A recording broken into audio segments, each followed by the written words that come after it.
আপনারা জানেন যে আজকে গত ফেব্রুয়ারির 11 তারিখের আদেশ মূলে আজকে মিসকেশ নাম্বার 4-25-এ জনাব আতিকুল ইসলাম, জনাব শাহিনুর মিয়া, জনাব মনোয়ারুল ইসলাম চৌধুরী রবিন, আবদুল্লাহ আল মামুন মণ্ডল, দেলোয়ার হোসেন রুবেল এবং ইঞ্জিনিয়ার বশির উদ্দিন সাহেবকে পিডাব্লিউ মনে অন্য মামলায় তারা জেল হাজতে ছিল, তাদেরকে ট্রাইব্যুনালে হাজির করা হয়েছে এবং তাদেরকে এই মামলায় শোন অ্যারেস্ট দেখিয়ে কারাগারে প্রেরণের নির্দেশ দিয়েছেন ট্রাইব্যুনাল।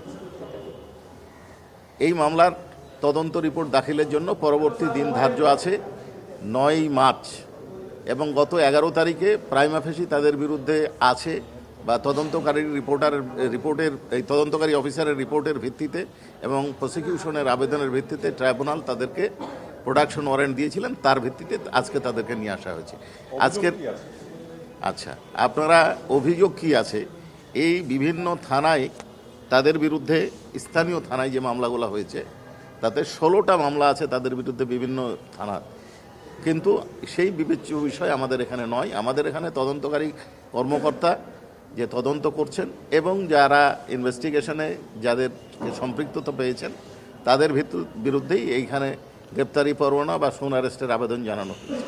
এই ক্ষেত্রে আমাদের কাছে প্রাথমিকভাবে অভিযোগ আছে যে ওই এলাকায় জুলাই আগস্ট বিপ্লবে নিরীহ নিরস্ত্র 200 জনের অধিক জনগণকে, ছাত্র জনতাকে হত্যা করা হয়েছে এবং এই ক্ষেত্রে এরা কেউ চিকিৎসায় বাধা দিয়েছে, কেউ হেলমেট বাহিনীকে অস্ত্র সরবরাহ করেছে এবং বিভিন্নভাবে এরা মানবতা বিরোধী অপরাধে কর্মকাণ্ডে সক্রিয়ভাবে অংশগ্রহণ করেছে, যার তথ্য প্রমাণ আমাদের ইনভেস্টিগেশন এজেন্সির কাছে আছে। সুনির্দিষ্ট অভিযোগ যখন আমরা অভিযোগ দাখিল করব ফরমাল চার্জ আকারে, ইনভেস্টিগেশন রিপোর্ট পাওয়ার পরেও আপনাদেরকে আমরা বলতে পারবো না। যখন আমরা ইনভেস্টিগেশন রিপোর্ট পর্যালোচনা করবেন চিফ প্রসিকিউটর এবং তার টিম, তারপরে যখন ফরমাল চার্জ দাখিল করব তখন সুনির্দিষ্ট অভিযোগ এবং সব বিষয় আপনারা জানতে পারবেন। নিশ্চিন্তে খান স্বাস্থ্যকর অল টাইম পান, অল টাইম হেলদি লাইফ।